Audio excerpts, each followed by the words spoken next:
What's up, guys? Welcome back. Today we are going to be doing motor mounts on a Daihatsu Hijet, on this beautiful candy apple red Hijet. So actually the driver's side mount is disconnected, so the engine just has so much flop, and I can't stress enough how much, I mean, you could have a 25-year-old piece of junk K car, but when you change those motor mounts, it feels like $1,000,000 all over again.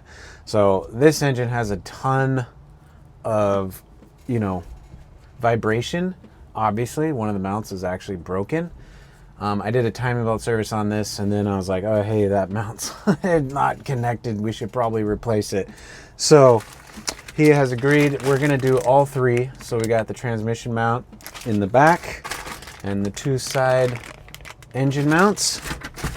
So that is what we're going to be doing on this Hijet today. Yeah, let's go ahead and do all these mounts. The Hijet's not that difficult. Like I said, I think the cross member just gets in the way sometimes, so you got to remove it. But let's get to it. So first things first, get the car up as high as you can. If you got ramps, jack stands, whatever. We're gonna do the transmission one first because it's the easiest. Never mind, I forgot I have this triple lift jack. It's got these rubber pads for lifting up transmissions and whatnot. You can take the saddle out, and yeah, this thing's gonna be perfect for when I do engine stuff. But here's the mount. We got a 14 mil in the middle. You can see I got it pushing up a little too hard, so I'll back it down a little bit. But we got a 14 mil main bolt and four 12 mils all the way around. So let's go ahead and get that unbolted. What the heck, dude? This muffler sounds weird, man. It sounds like it's packed full of cotton. Oh. There we go. Take a little pressure off and get the main bolt out. This is where one of these like swiveling, pivoting head ratchets come in handy, because you can kind of go around the corner and get it. All right, last bolt coming out. All right, cool. Last bolt's out. Let's go ahead and slide this guy out. All right, let's go ahead and get the new mount up in there. Oh man. Okay, so now we got to jack up the transmission a little bit. Oh, too much. Actually, no, we can probably get that bolt in there. Okay, that's nice and tight. Okay, mount has been installed. Wrestling some bolts, getting that thing in there, but very nice. So let's move up to the front two. Let me show you what I'm talking about. Okay, so here's the driver's side mount I was talking about. It's like falling off the pad, which is scary. So that one was in dire need of repair. So we got two 12s, one 12, and then another 12 in front of that mount. We got one up on top, which we can reach from above. And that will take that mount off. So let's do that. But what I am going to do first is I'm going to put the jack up underneath so we can hold the engine up. So obviously it doesn't fall down when we take that mount off. Okay, so just to show you real quick how to get to those bolts, we're going to go in through the frame rail there.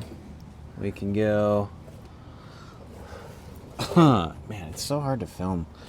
But we're gonna go get one bolt on this side, and then we can get another bolt on the other side right in front of this heat shield. You'll see the two bolts on top of that mount, and then the one nut we can go in from on top. So yeah, sorry I can't get the camera in there very well. We actually have to drop this like cross member support deal. So we gotta take the shield off, which is a bunch of 10 mils. And then we got to drop this down, which are 14 millimeters. Then that will allow us to slip in the new mount. So gonna get that off, and let's get the 214s and lower that down. And of course, make sure that the engine is on a jack before you do any of this stuff. But just to show you visually, we got the 2 bolts on the sides and then the 1 nut in the center, and that mount is literally falling off the pad, so that's why we need to replace that one. So yeah, like I was saying, that metal pad just slid right out of there, so that engine was just like hanging on. So we got that off. So yep, like I said, came in through here, broke the nut loose, so we'll get that out and get the new mount in soon. Mount is out, so let us go and reinstall. So there's a little pin that goes in the guide, a little hole, so make sure that you get that in there correctly. It'll go like this, so your pin is on the bottom. Okay, so with the cross member pulled down a little bit, there you go. The mount was able to slip in there. So obviously we'll just bolt that back up. I will put a little bit of anti-seize back on these bolts because they're super rusty. When we put that back up into the frame, but at least now we can start getting the rest of the bolts onto that new motor mount. And again, like I said, make sure you get that pin and the little guide hole in there so everything lines up properly. This mount is in. I just need to put the rebolt the heat shield back up, but ran these cross member bolts back in, got the new mount in. That's how it's supposed to be sitting, not hanging off of the ledge of the bracket. But yeah, looks good. So now let us do the other side, which is, yeah, somewhere over. Oh, there it is right there. Okay, so I'm gonna take this heat shield off, lower down the cross member, and we'll start unbolting that guy. So here's what we're working with on the passenger side. The passenger side is way easier. So we just have 2 main bolts. Access to one is right there. So again, take your heat shield off, 310 mils.